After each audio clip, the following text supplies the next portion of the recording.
출애굽기 25장에서 말씀 받겠습니다. 16절에서 22절. 내가 내게 줄 증거판을 궤 속에 둘지며 정금으로 속죄소를 만들되 장이 2규빗반, 광이 1규빗반이 되게 하고 금으로 그룹들을 속죄소 두 끝에 쳐서 만들되 한 그룹은 이 끝에 한 그룹은 저 끝에 곧 속죄소 두 끝에 속죄소와 한 덩이로 연하게 할지며 그룹들은 그 날개를 높이 펴서 그 날개로 속죄소를 덮으며 그 얼굴을 서로 대하여 속죄소를 향하게 하고 속죄소를 궤 위에 얹고 내가 내게 줄 증거판을 궤 속에 넣으라. 거기서 내가 너와 만나고 속죄소 윗 곧 증거궤 위에 있는 두 그룹 사이에서 내가 이스라엘 자손을 위하여 내게 명할 모든 일을 내게 이르리라. 속죄소에 관한 구절들이 나왔습니다. 속죄소를 다른 말로 시은좌라고 그래요. 베풀 시자, 은혜의 은자, 자리 좌자, 은혜 베푸는 자리라고 말이죠. 하나님의 은혜가 베풀어지는 장소를 속죄소 또는 시은좌 그렇습니다. 속죄는 뭐 하는데요? 하나님의 은혜가 베풀어지는데 내가 뭘 하는 데가 아니고. 자, 속죄소는 구체적으로 어떤 곳인가? 출애굽기 25장 21절. 속죄소를 궤 위에 얹고 내가 내게 줄 증거판을 궤 속에 넣으라. 그러니까 속죄소가 뭐 하는 데냐면 율법이 그 속에 넣어져서 덮어지고 가리워지는 장소가 곧 속죄소입니다. 속죄가 되려면 어떻게 된다는 거예요? 율법이 가리워져야 된다는 거죠. 그곳이 바로 우리가 만나는 시은좌 또는 속죄소가 된다는 거예요. 간단히 말하면 율법이 덮어지는 데예요. 그러니까 율법이 돌아다니면 범함만 있지 속죄가 이루어질 수가 없는 거예요. 법이 돌아다니면서 법이 용서를 해줍니까? 법은 적발해내는 건데. 그래서 법이 안 돌아다니게 만들려다 보니까 덮어놓는다는 거예요. 그 덮어놓는 데가 속죄소 또는 시은좌, 은혜를 베푸는 장소라는 거거든. 출애굽기 25장 22절. 거기서 내가 너와 만나고 속죄소 위 곧 증거궤에 있는 두 그룹 사이에서 내가 이스라엘 자손을 위하여 내게 명할 모든 일을 내게 이르리라. 그래서 우리는 내 죄가 가리워진 그곳에서 하나님과 만나는 거예요. 죄가 가리워진 곳에서. 그러니까 그 율법을 자꾸 꺼내가지고 돌아다니게 하면 안 되는 거죠, 그게요. 지금 자꾸 율법을 꺼내 돌아다니게 만들거든. 그게 율법을 꺼내서 돌아다니게 한다는 구체적인 표현을 안 쓸 뿐이지, 무슨 죄를 지면 안 된다는 그 근거가 뭐겠어? 법을 근거로 한 거 아닌 거야. 법을 꺼내가지고 또 돌아다니게 만드는 거예요. 그걸 굳이 가려놓은 거를.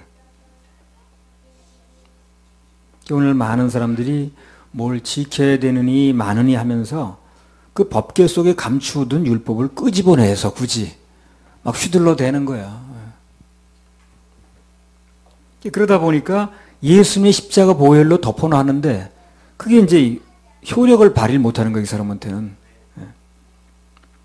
법이 덮어져야 되는 건데 법이 나와서 돌아다니니까 범함만 있지 해결이 없다는 거예요. 그래서 아무튼 법은 가리워지고 은혜는 나타나는 곳, 그것이 시은좌 속죄소입니다. 로마서 4장 7절 8절.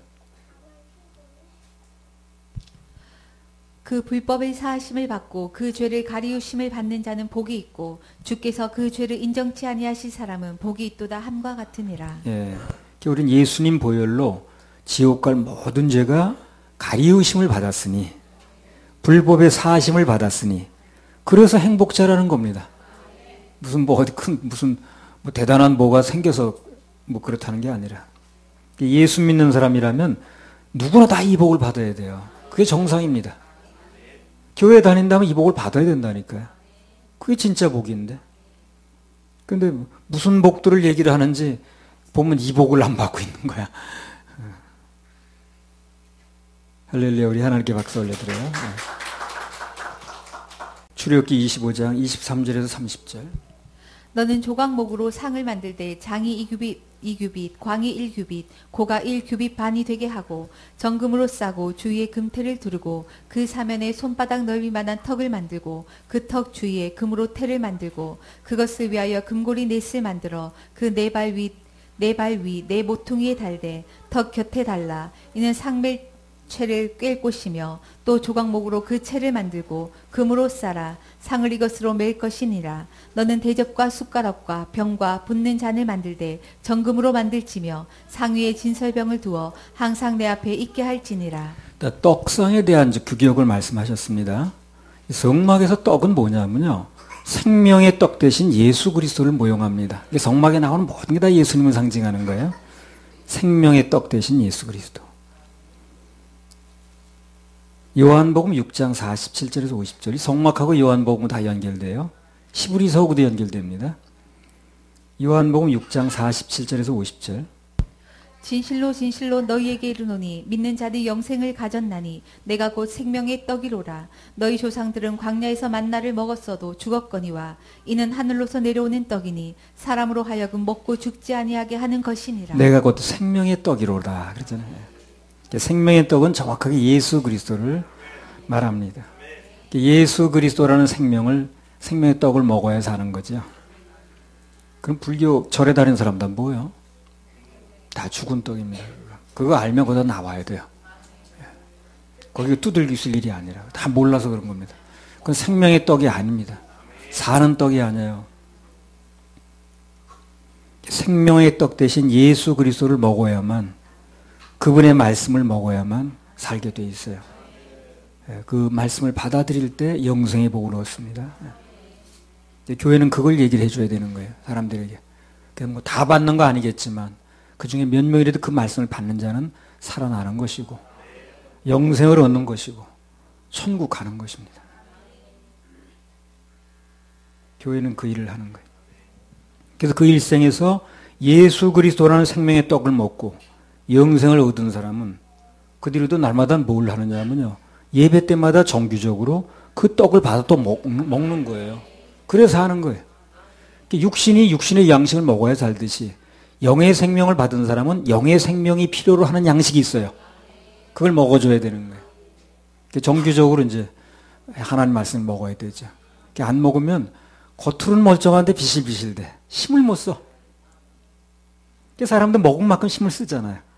왠지 안 먹은 사람은 힘을 못 쓰죠. 겉모습은 있어도 마찬가지입니다. 하나님 말씀을 먹지 않으면 영적으로 전혀 힘을 쓰지 못해요.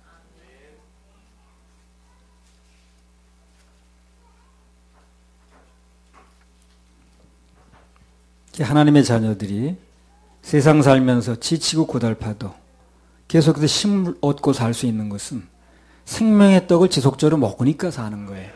그거 먹어주니까 사는 겁니다. 우리 매주마다 또 뭐 월요일이나 주중에 모일 때마다 말씀의 떡을 받아 먹으면서 교제하고 또 거기서 힘을 얻어야 됩니다. 단 떡상 위에는 하나님께서 인정하시는 진설병, 진짜 떡이 있는데 그거 외에는 어떤 떡도 올려놓으면 안 돼요. 오직 순수한 말씀만 먹어야 됩니다. 그 떡은 늘 또 새로운 걸로 놔야 되거든요. 지난주에 들었어도 늘 또 새롭게 말씀을 들어야 되는 거예요.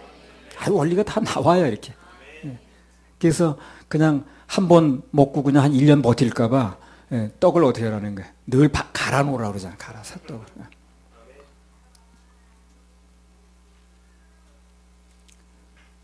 그래서 우리는 늘 말씀, 또 지난주에 들었어도 또 듣는 것이고, 또 오늘 먹었어도 내일 또 밥을 먹듯이 또 새로운 말씀도 듣는 것입니다. 출애굽기 25장 31절에서 40절. 너는 정금으로 등대를 쳐서 만들되 그 밑판과 줄기와 장과 꽃받침과 꽃을 한 덩이로 연하게 하고 가지 6을 등대 곁에서 나오게 하되 그 3가지는 이편으로 나오고 그 3가지는 저편으로 나오게 하며 이편 가지에 살구꽃 형상의 잔색과 꽃받침과 꽃이 있게 하고 저편 가지에도 살구꽃 형상의 잔색과 꽃받침과 꽃이 있게 하여 등대에서 나온 6가지를 갖게 할지며 등대 줄기에는 살구꽃 형상의 잔넥과 꽃받침과 꽃이 있게 하고 등대에서 나온 6가지를 위하여 꽃받침에 있게 하되 2가지 아래 한 꽃받침이 있어 줄기와 연하게 하며 또 2가지 아래 한 꽃받침이 있어 줄기와 연하게 하며 또 2가지 아래 한 꽃받침이 있어 줄기와 연하게 하고 그 꽃받침과 가지를 줄기와 연하게 하여 전부를 정금으로 쳐 만들고 등잔 7을 만들어 그 위에 두어 앞을 비추게 하며 그 불집게와 불똥 그릇도 정금으로 만들지니 등대와 이 모든 기구를 정금 1달란트로 만들되 너는 삼가 이 산에서 내게 보인 식양대로 할지니라. 예. 등대에 관한 말씀이 나왔습니다. 등대는 또 뭡니까? 역시 예수님이에요. 등대도요. 예수님입니다. 요한복음 8장 12절. 성막하고 요한복음 관련이 있다고 그랬죠. 이 성막에 나온 게 뭐라는 걸 그분이 다 이 땅에 오셔서 설명을 하셨어요. 그 성막에 나오는 뭐는 뭐고 이렇게 떡상도 나고 떡도 나고 등대도 나다. 읽어보세요. 예수께서 또 일러 가라사대 나는 세상의 빛이니 나를 따르는 자는 어두움에 다니지 아니하고 생명의 빛을 얻으리라. 예수님께서 세상의 빛이라고 그러시잖아요. 또 그 다음에 출애굽기 25장 31절. 너는 정금으로 등대를 쳐서 만들되 그 밑판과 줄기와 장과 꽃받침과 꽃을 한 덩이로 연하게 하고. 등대는 특이하게 정금을 연장으로 쳐서 만든다고 그랬습니다. 예수님의 빛이 우리에게 실제로 비춰주기 위해서는 그분께서 채찍에 맞으신 거예요. 그래서 십자가에 못 박혀서 피를 흘리신 겁니다. 치심을 받은 거죠. 그래서 빛이 나는 거예요. 그 빛을 우리가 본 거예요. 그 빛을 받는 사람은 살아나는 겁니다. 그분의 십자가 희생이 없었다면 그 빛이 우리에게 비칠 수가 없어요. 알 수가 없어요. 우리가. 같은 맥락에서 우리 하나님의 자녀들도 세상에서 빛으로 비춰지려면 계속해서 망치로 두드림을 받아야 돼요. 그 결과 비춰지는 겁니다. 하나님의 작품인 등대가 만들어져서 비춰지기까지는 무수히 두드리는 과정이 있는 거예요. 무수히. 두드리면 마침내 등대도 나오고 거기서 꽃도 피고 또 잔도 나오는 겁니다. 또 거기 담기도 하고 그러는 거예요. 그래서 우리가 줄기 되신 주님과 진정으로 하나 되는 과정에는 무수한 두드림이 있다는 거. 그걸 알 필요가 있어요. 실제로 우리 다 그 실감하잖아요, 그거. 우리도 예수님 빛을 나타내기까지는 수많은 두드림이 있었죠. 더 많이 두드려지는 것만큼 빛이 더 납니다. 더 연마가 되니까. 등대는 부살렐과 오홀리압이 망치로 두드려서 만들었다고 그랬어요. 우리도 내 스스로가 아니라 주님께서 직접 두드려서 만들어 가십니다. 내가 내 스스로를 만드는 게 아니에요. 우리는 모든 것을 그분의 인도하심에 맡기면 그분이 적당하게 뭐 이렇게 불에도 넣었다 물에도 넣었다 하면서 다 만들어 가세요. 쓸만한 그릇들이 나옵니다. 신앙이라는 건 그분이 해 나가시는 걸 내가 믿고 나가는 거예요. 내가 뭘 하는 게 신앙이 아닙니다. 이제 자기가 뭘 하는 걸로 밀고 나가면 지쳐요. 그래서 교회 몇 년 다녔더니 힘들어서 쉰다고 그러거든. 그게 잘못된 겁니다. 교회는 내가 뭘 하는 데가 아니에요. 주님이 뭘 해주시는 걸 내가 받는 데고 누리는 데고 또 쉬는 데고 힘들지 않죠. 출애굽기 25장 35절에서 36절. 등대에서 나온 6가지를 위하여 꽃받침이 있게 하되 2가지 아래 한 꽃받침이 있어 줄기와 연하게 하며 또 2가지 아래 한 꽃받침이 있어 줄기와 연하게 하며 또 2가지 아래 한 꽃받침이 있어 줄기와 연하게 하고 그 꽃받침과 가지를 줄기와 연하게 하여 전부를 정금으로 쳐 만들고. 등대는 꽃받침부터 줄기, 가지가 전부 하나로 연결된다는 거예요. 연결된 걸 말씀하셨어요. 연결돼야 일이 된다는 거예요. 자, 그 얘기는 또 어디 나오냐? 요한복음 15장 5절. 그래서 이 꽃받침과 줄기와 꽃이 연결될 때 꽃이 핀다는 얘기를, 꽃이 피해 또 열매가 맺는 건데, 그 얘기를 요한복음 15장 5절에는 어떻게 연결했느냐? 한번 읽어보세요. 나는 포도나무요 너희는 가지니 저가 내 안에 내가 저 안에 있으면 이 사람은 과실을 많이 맺나니 나를 떠나서는 너희가 아무것도 할 수 없으리라. 예수님은 포도나무고 우리는 가지라고 그랬거든요. 등대에서 받침과 줄기는 주님을 말합니다. 뻗어나온 가지는 우리를 말해요. 근데 어떻게 돼야 된다는 거예요? 붙어 있어야 된다는 거예요. 붙어 있어야 된다는 거예요. 그래서 우리는 가지인데 줄기 대신 주님과 연결이 절대적으로 필요합니다. 주님을 떠나서는 아무것도 못한다 그랬죠. 아무것도 안 된다 그랬죠. 근데 주님을 떠나서 뭘 하려는 사람이 많아. 안 된다고 그랬는데. 전부 그게 문제인 거예요. 주님 떠나서 뭘 하려는데 문제가 있는 거예요. 주님을 떠나서는 아무것도 할 수 없다고 그랬는데. 전과의 답이 나왔는데 왜 틀린 답을 쓰나 그래. 우리가 나무 대신 주님을 떠나면 아무것도 할 수 없습니다. 못하게 돼 있어요. 그래서 예수님께서 나를 떠나서는 아무것도 할 수 없다 이렇게 말씀하셔요. 오늘 보면 사람들이 그분을 떠나서 뭔가 할 수 있다고 하는 게 문제인 거예요. 그게 바로. 하나님으로부터 독립하려고 하는 게 문제예요. 독립이 다른 데는 좋은 용어인지 모르겠습니다. 하나님으로부터 독립은 그게 이제 좋지 않아요. 에덴 동산에 독립한 결과가 죽음이었어요, 결국에. 우리는 생명 대신 예수님께 꼭 붙어 있기만 하면 됩니다. 그러면 그 진액이 저절로 흘러 들어옵니다. 결국 빛의 열매들이 나타나는 거예요. 우리 등대 받침 되시고 줄기 되신 예수님과 계속해서 연결될 때 그때 등대 역할을 할 수 있는 거예요. 따로 떨어지지 않았어요. 연화에 있다는 게 중요합니다. 그럼 빛도 비추겠죠. 할렐루야. 우리 하나님께 박수 올려드려요. 자, 출애굽기 25장 31절에 34절. 너는 정금으로 등대를 쳐서 만들되 그 밑판과 줄기와 장과 꽃받침과 꽃을 한 덩이로 연하게 하고 가지 6을 등대 곁에서 나오게 하되 그 3가지는 이 편으로 나오고 그 3가지는 저 편으로 나오게 하며 이 편 가지에 살구꽃 형상의 잔색과 꽃받침과 꽃이 있게 하고 저 편 가지에도 살구꽃 형상의 잔색과 꽃받침과 꽃이 있게 하여 등대에서 나온 6가지를 갖게 할지며 등대 줄기에는 살구꽃 형상의 잔넥과 꽃받침과 꽃이 있게 하고. 예, 등대의 꽃받침과 꽃을 살구꽃 형상으로 하라고 그랬어요.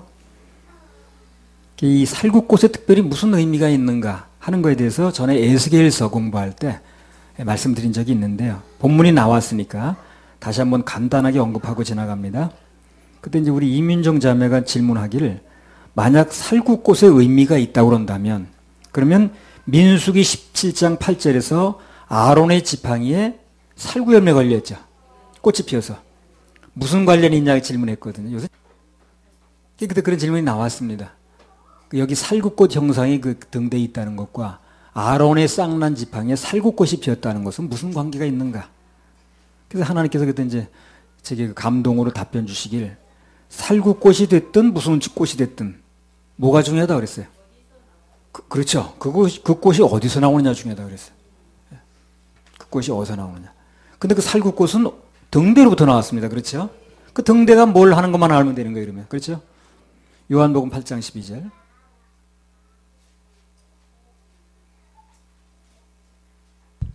예수께서 또 일러 가라사대 나는 세상의 빛이니 나를 따르는 자는 어둠에 다니지 아니하고 생명의 빛을 얻으리라. 등대는 세상의 빛 대신 예수님 상징하거든요. 살구꽃이 됐든 무슨 꽃이 됐든 중요한 것은 그 꽃이 예수님에게서 나왔다는 게 중요하다는 거예요. 예. 자, 그렇게 놓고 민수기 17장 1절 8절을 봅니다. 민수기 17장 4절에서 8절까지 보십시오. 4절에서 8절. 그 지팡이를 회막 안에서 내가 너희와 만나는 곳인 증거계 앞에 두라. 내가 택한 자의 지팡이에는 싹이 나리니 이것으로 이스라엘 자손이 너희를 대하여 원망하는 말을 내 앞에서 그치게 하리라. 모세가 이스라엘 자손에게 고하매 그 족장들이 각기 종족대로 지팡이 하나씩 그에게 주었으니 그 지팡이 합이 12이라. 그 중에 아론의 지팡이가 있었더라. 모세가 그 지팡이들을 증거의 장막 안 여호와 앞에 두었더라. 이튿날 모세가 증거의 장막에 들어가 본즉 레위 집을 위하여 낸 아론의 지팡이에 움이 돋고 순이 나고 꽃이 피어서 살구 열매가 열렸더라. 그러니까 여기 아론의 지팡이에 싹이 났다는 것은 아론을 선택하고 인정했다는 그런 표시이기도 합니다.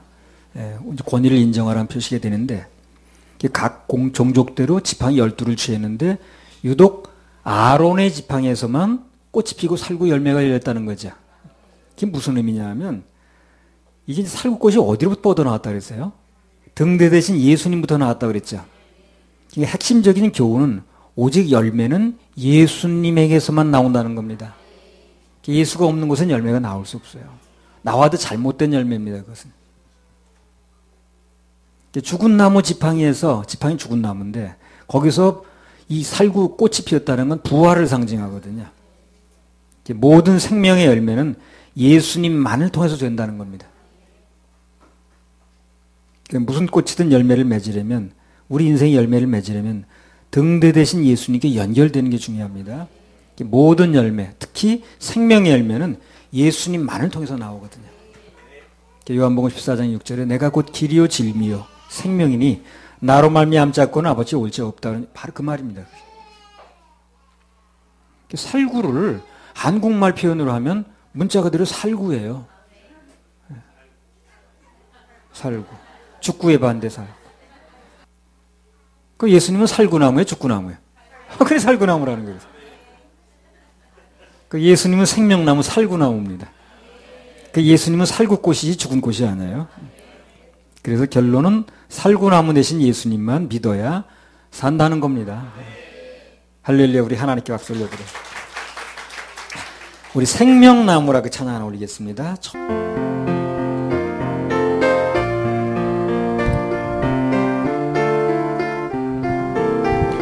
갈보리 언덕에 갈보리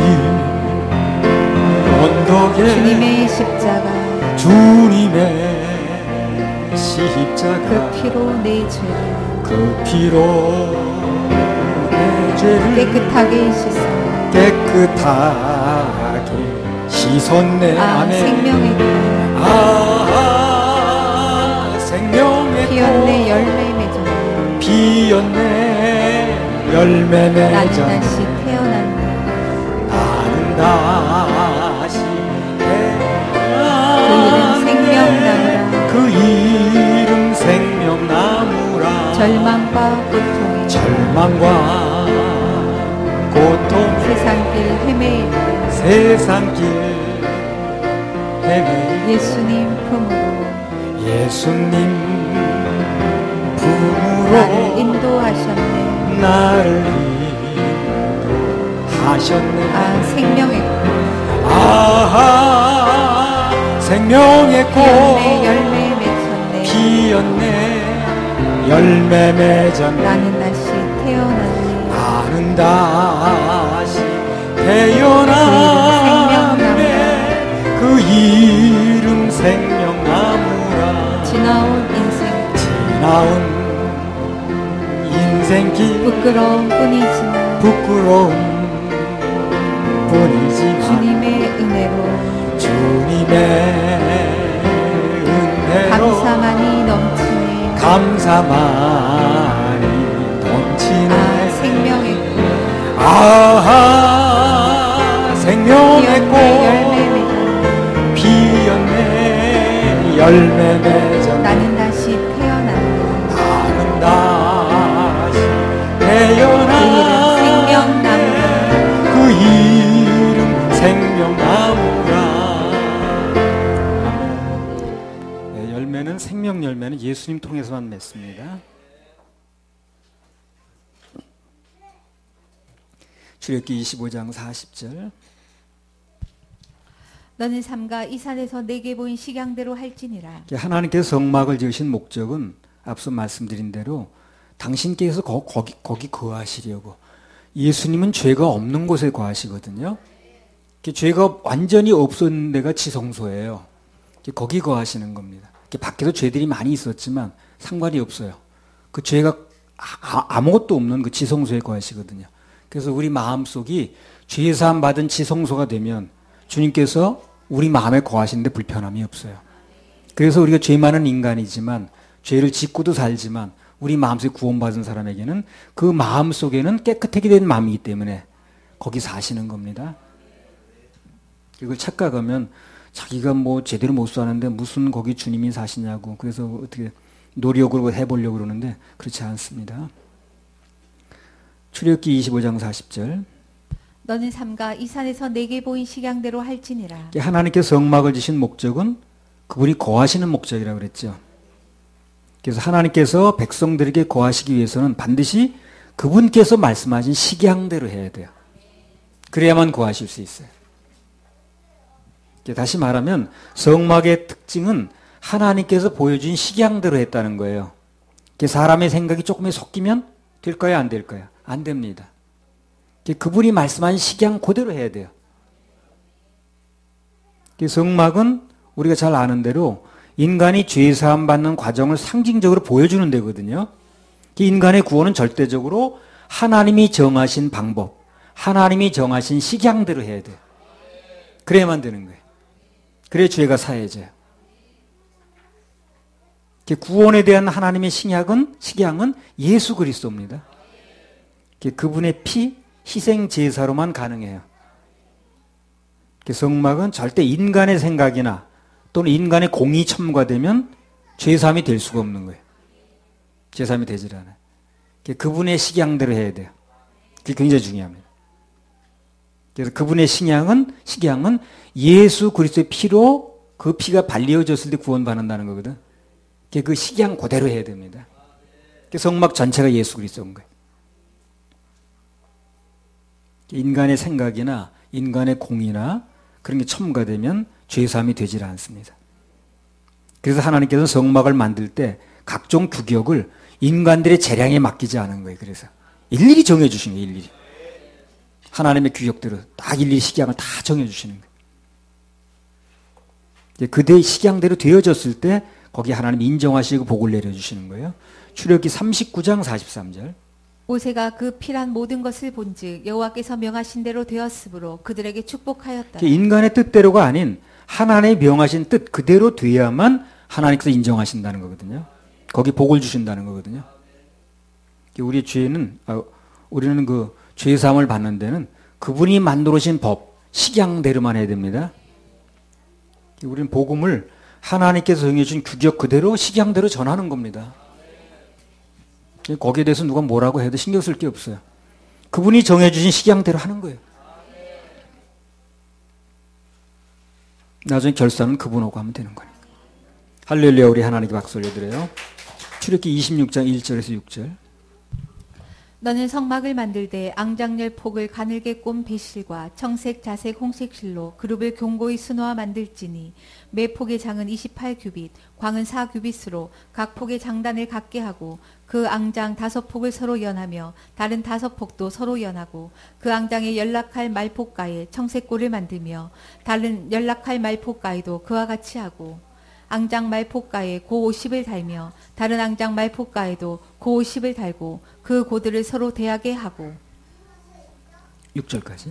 금 갈고리 50을 만들고 그 갈고리로 앙장을 연합하여 한 성막을 이룰지며 1절만 다시 읽어보세요. 너는 성막을 만들되 앙장 10폭을 가늘게 꼰 배실과 청색, 자색, 홍색 실로 그룹을 견고히 수놓아 만들지니 배실, 이제 신색인데요. 예수님의 순결을 말합니다. 신약성경 요한복음 6장 51절에 보면 예수님께서 나는 하늘에서 내려온 산떡이라고 그랬거든요. 그래서 청색은 하늘의 색을 얘기를 해요. 그 예수님께서 하늘에서 내려오신 분임을 얘기를 하는 겁니다. 전부 예수님으로 풀면 돼요. 자색은 왕으로 오신 예수님을 얘기를 해요. 그 왕은 자색 옷을 입었거든요. 홍색은 그 예수님이 피 흘리셨음을 나타냅니다. 성막은 하나부터 열까지 전부 예수님 얘기를 하는 거예요. 그리고 또 여기서 눈여겨볼 건 뭐냐면 성막은 하나부터 열까지 철저하게 하나님께서 주문하신 대로 만든 맞춤형이에요. 맞춤형. 모든 게 다 수제품입니다. 기계로 찍어낸 게 아니라. 이걸 우리 인생에 적용해서 말씀을 드리면 주님께서는 우리 각자 한 사람 한 사람 모두를 다 수제품, 맞춤복으로 빚어나가세요. 맞춤복으로. 그래서 마치 주문형 성막이 완성되듯이 결국 우리도 주님께서 당신이 원하시는 작품으로 만들어져 가는 거예요. 맡겨만 드리면 그분이 원하시는 작품이 나오게 돼 있어요.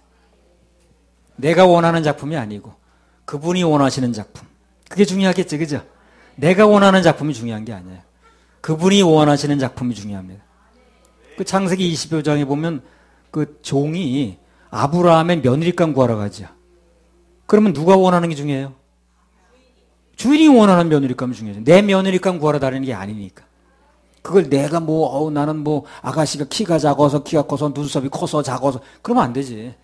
그 주인이 뭘 원하는가 중요한 거죠. 우리가 주님 것이기 때문에 주님이 나를 어떤 모습으로 만들어가는가 중요한 거예요. 맞춤복이에요. 완성형. 성막은 하나하나 전부 그분이 주문해서 수제품으로 만드는 거예요. 그래서 맞춤복이기 때문에 우리 인도하시는 방법도 각자 다릅니다. 각자 맞춤복이에요. 똑같지 않아요. 나를 저 사람하고 똑같이 인도 안 한다고 문제 삼을 게 없어요. 그 사람은 그 사람대로 인도하시는 거고 나는 나대로 인도하시는 거예요. 이걸 비교해가지고 저 사람은 저런 길을 가는데 나는 왜 이런 길을 가는 거야 할 필요가 없다는 거예요. 그럼 맞춤복이 아니죠. 우리 인생에서 어떤 일이 나든 다른 사람과 비교할 필요 있다 없다? 없습니다. 하나님 안에서 우리는 전부 복제품이 아니고 수제품이기 때문에 완성품이 나오는데 좀 시간이 걸려요. 원래 수제품 맞춤복은 시간이 좀 걸리지 않습니까? 일단 완성만 되면 아주 아름다운 작품이 나오죠. 기성품이 아니기 때문에. 원래 유명한 제품은 그렇게 숫자가 많지 않아요. 그 중세에 누가 만들었다 그러던가 바이올린은 전 세계에 뭐 몇 대밖에 없대요, 그거는요. 그래서 그게 하여튼 돈으로 따지기가 어려울 정도로 그렇게 비싸답니다. 팔고 사지도 않고 또 그거. 그 옛날에 어떤 사람이 고물상에 팔았대요, 그 중세 어디서. 그거를 고물상에 뭐 헐값에 이렇게 사고 보니까 그거들이 바로. 그래가지고 수지 맞았지. 그 유럽에서 어느 회사든가 롤스로이스든가 그거는 수제품으로 만들어 그 회사는 자동차를. 전 세계 몇 대가 아주 딱 어디서 누가 쓰는 것까지 나와 있어요. 여기서 몇 호차가 한국의 이아무개가 그냥 그렇게 뭐 말해본 겁니다. 그게 다 저랬지. 그래서 그게 뭐 이제 예를 들어서 그 뭐 고장이 났다든가 뭐 그렇게 하면 비행기로 그걸 부속을 가져와요. 그래서 고쳐주고 그런답니다. 아무튼 우리 모두는 하나님께 맡겨지기만 하면 아름답고 멋있고 그렇게 쓸모 있는 귀한 작품들이 나오게 되죠. 처음 맞춤복으로 나옵니다. 그래서 하나님께서 성막의 앙장 그 덮개를 청색, 자색, 홍색 실로 공교의 수놓아 만들어 가듯이 우리 모두를 맡겨만 드리면 전부 아름답게 만들어지는 거니까요. 그렇게 하실 주님만 바라보면 됩니다. 할렐루야. 우리 하나님께 박수 올려드려요. 자, 26장 2절에서 6절. 매 폭의 장은 28규빗, 광은 4규빗으로 각 폭의 장단을 같게 하고 그의 앙장 5폭을 서로 연하며 다른 5폭도 서로 연하고 그 앙장의 연락할 말폭가에 청색골을 만들며 다른 연락할 말폭가에도 그와 같이 하고 앙장 말폭가에 고50을 달며 다른 앙장 말폭가에도 고50을 달고 그 고들을 서로 대하게 하고 금 갈고리 50을 만들고 그 갈고리로 앙장을 연합하여 한 성막을 이룰지며. 자, 앙장이라는 것은 이제 지붕을 얘기를 합니다. 앙장을 그 지붕을 앙장이라고 표현했어요. 성막에 지붕을 덮어야 되잖아요, 그죠? 그걸 앙장이라 그래요. 근데 여기 뭐 규빗 그랬는데 그 현대 단위로 환산하면 가로가 12.6m입니다. 그리고 세로가 1.8m. 그러니까 사람 키보다 조금 약간 높다고 봐야죠. 천으로 이렇게 연결이 된 거예요. 가로와 세로가 서로 규격이 다릅니다. 규격이 다른 천을 성막을 덮는다는 한 목적을 위해서 이제 연결을 하는 거예요, 이걸요. 이걸 통해서 우리 교훈을 좀 하나 얻는다면 서로 하나로 연결되면 뭔가를 해낼 수 있어요. 규격이 달라도. 원래 다른 것이 연합이 되면 더 다양하게 힘을 쓸 수 있어요. 똑같은 것보다도. 미국이 강한 이유를 사람들이 이렇게 얘기하잖아요. USA라고 그러죠. United States of America. 국가 명칭을 얘기를 해주거든요. 미국은 단일 민족이 아니에요. 그래서 각기 다른 민족이 뭐 유럽계, 무슨 뭐 멕시코계, 히스패닉계, 무슨 한국계, 중국계 해가지고 그 이제 섞여 살거든요. 그야말로 유나이티드한 스테이트 나라입니다. 평소에 개인주의가 굉장히 강합니다. 그 사람들이 살아가는 방식도 다 달라요. 문화가 다 다르다 보니까 각 자기네 나라가 뭐 중국계, 뭐 멕시코, 유럽계 해가지고 자기 문화대로 살아가거든. 근데 국가의 위기가 오거나 국가에 어려움이 생기면 바로 하나의 아메리카가 되게 사람들이. 그 애국심으로 하나가 됩니다. 그래서 아주 굉장히 강해지는 거예요, 그게. 그래서 평소에는 그렇게 각각 다 나름대로 사는데 국가의 위기가 닥치면 완전 이제 이거 하나로 뭉치는 거예요. 예. 특이하게 강해져요, 그 나라가. 우리도 원래도 이제 우리 출신 성분이 다 달랐습니다. 침례교, 뭐 나는 침례교 목사인데요, 뭐 장로교, 뭐 감리교, 뭐 장로교도 다니고 나 구세군도 있고 그랬어요. 교파가 다 달랐습니다. 연령이나 직분도 다 다르고. 근데 훈련을 쭉 이렇게 받다 보니까 영혼을 건져는 일에서 하나가 돼버린 거예요, 우리가. 하나가 된 거예요. 그래서 오늘 각기 장과 광이 다른 체온들이 연결돼 가지고 성막을 덮었듯이 우리도 서로 다른 입장이었지만 복음으로 연결돼 가지고 하나로 연결되면 또 예배 회복을 전파하는 그런 목적으로 하나 되면 큰 일을 해낼 수 있습니다. 큰 일을 해낼 수 있어요. 자, 출애굽기 26장 7절에서 14절. 그 성막을 덮는 막 곧 앙장을 염소털로 만들되 11폭을 만들지며 각 폭의 장은 30규빗 광은 4규빗으로 11폭의 장단을 갖게 하고 그 앙장 5폭을 서로 연하며 또 6폭을 서로 연하고 그 여섯째 폭 절반을 성막 전면에 접어 들이우고 앙장을 연락할 말폭가에 고 50을 달며 다른 연락할 말폭가에도 고 50을 달고 놋 갈고리 50을 만들고 그 갈고리로 그 고를 꿰어 연합하여 한 막이 되게 하고 그 막 곧 앙장의 나머지 그 반폭은 성막 뒤에 들이우고 막 곧 앙장의 길이에 남은 것은 이 편에 한 규빗 저 편에 한 규빗씩 성막 좌우 양편에 덮어 들이우고 붉은 물들인 수양의 가죽으로 막의 덮개를 만들고 해달의 가죽으로 그 웃덮개를 만들지니라. 성막의 덮개가 전부 4겹으로 되어 있어요. 나중에 뭐 성막을 한번 어딘가 만들어 놓은 데가 있다고 그러던데. 제일 안에서 이렇게 들어가서 볼 수 있는 게 1덮개거든요. 그거는 굉장히 아름답게 해놨습니다. 막 각색 무늬를 만들어 놓고요. 그 다음에 금으로 치장하고요. 그 다음에 그 위에는 2덮개가 있는데 그건 염소털로 만들어요.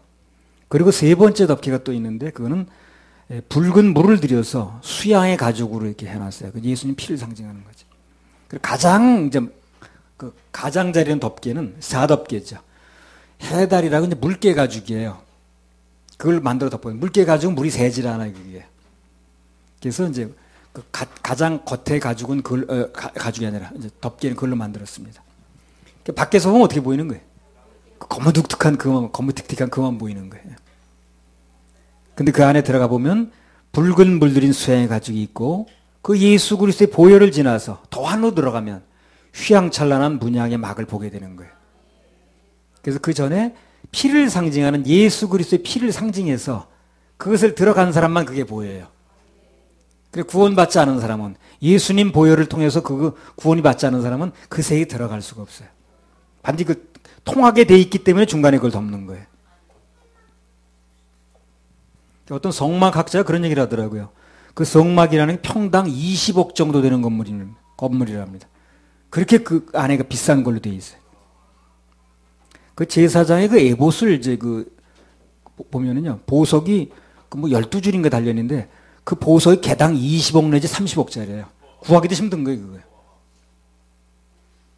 그래서 그 성막이 밖에서 볼 때는 그냥 그 고무득득한 그런 건데 들어가면 안으로 들어갈수록 화려하고 정말 뭐 값으로 따질 수 없을 정도로 구할 수 없는 보석으로 장식된 데 거기에.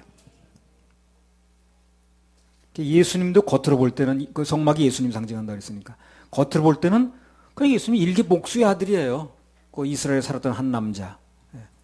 근데 속으로 들어가면 하나님의 그분이야. 겉만 보는 사람이 예수를 볼 수가 없어요. 속으로 들어가서 예수님 보면 다른 모습이 보이는데 하나님이신 예수님 보이는데 뭘 통과해야 된다는 그 중간에 보혈을 통과해야 되는 거예요.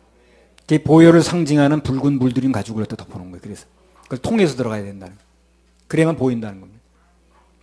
그럼 예수님 보혈을 통과하지 않은 사람은 그걸 볼 수가 없는 거예요. 그냥 맨날 겉만 보니까 아유 예수 믿으나 뭐 절에 다니나 아이고 맨날 그런 소리만 하고 앉았는 거예요. 그 안을 보질 못해서 그러는 거예요. 근데 예수님 보혈을 상징하는 붉은 물들인 수양의 가죽을 지나면 이제 그게 보이는 거예요. 예수를 믿는다는 건 그냥 겉으로만 보면 가치를 몰라요. 주님의 보혈을 통과해서 안으로 들어가면 각양 보화가 발견됩니다. 야, 그런 보화의 세계가 없는 거예요. 그런 세계가 없는 거예요. 그 안에 있는 보화를 본 사람은 자기 모든 것을 팔아서라도 그걸 산다는 거 아니에요? 천국에는 마치 그 유도이 바로 그거예요. 냉장고 팔아 뭐 그런 거예요. 우리 생수원에도 그래요. 겉으로 볼 땐 별거 아닌 것처럼 보이는데 일단 마음을 열고 붙여져서 예수님 만나게 되면 그럼 여기밖에 없대 사람들이 또. 여기밖에 없다 그러더라고요. 마음을 열고 안으로 들어와 봐야 돼요. 예수를 믿는 사람도 깊이 들어와 봐야 그 진가를 알 수가 있습니다. 밖에서 빙빙 돌면 아무것도 모르고 세월만 가는 거예요. 이사야 53장 2절. 이사야 53장 2절. 그는 주 앞에서 자라나기를 연한 숨 같고 마른 땅에서 나온 줄기 같아서 고운 모양도 없고 풍채도 없은즉 우리의 보기에 흠모할 만한 아름다운 것이 없도다. 예수님이 이제 겉모습을 상징하는 건데, 예수님 겉으로 볼 때는 마른 땅에서 나온 줄기 같아요. 그 감을 때 콩 나온 거 여러분 보셨습니까? 비쩍 말라가지고. 그렇다는 거예요. 고운 모양이 없다는 거예요. 그리고 풍채도 없으시고, 예수님 그렇게 뭐 근육이 뭐 그런 분이 아니었던 것 같아요. 우리 보기에 흠모할 만한 아름다운 것이 없다 그랬어요. 겉으로 볼 때 그렇다는 거예요. 겉으로 볼 때. 마른 땅에서 나온 줄기처럼 고운 모양도 없고 풍채도 없으셔서 사람들 보기에 흠모할 만한 아름다운 것이 없었다. 예수를 믿는다는 겉으로 볼 때 매력이 없어요. 사람들이 예수 잘 안 믿으려고 그래. 겉으로 매력이 보이잖아요. 그 안으로 들어가 보면 다른 거예요. 그 안으로 보면. 그 안으로 들어가 보면 그 안에서의 예수님 발견하게 되면 그때는 그분을 떠나지 못합니다. 골로새서 2장 3절. 아까 그것은 겉모습을 얘기를 한 거고 이건 안모습을 얘기를 하는 거예요. 골로새서 2장 3절. 그 안에 들어가면 그 안에는 지혜와 지식의 모든 보화가 감추어 있느니라. 예. 겉모습은 뭐 마른 땅에서 난 뭐 무슨 뭐 그런 것 같지만 그 안으로 들어가면 지혜와 지식의 모든 보화가 다 그 속에 있더라는 거예요. 그것을 발견한 사람은 자기의 모든 걸 다 팔아서라도 그걸 다 얻는다는 거예요. 옛날에 내가 이제 우리 몇십 년 전에 우리 윤사모하고 교제할 때 내가 뭘 입고 나갔냐면 만나러 나갈 때 청바지에다 고무신 신고 나갔거든. 그러니까 나중에 그러더라고. 많이 당황스러웠대.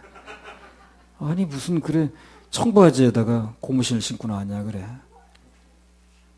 그래서 당황스러웠는데 그때 주님께서 말씀을 한 구절 주시더랍니다. 그 말씀이 골로새서 2장 3절이었대. 그래서 교제를 계속할 수 있었다. 이 말씀이 나한테 고마운 말씀이었지. 아무튼 예수를 믿고 가는 인생은 갈수록 지루한 게 아니고요. 갈수록 점입가경입니다. 낭낭창창해. 갈수록 좋아요. 예수 믿는 삶은 갈수록 좋습니다.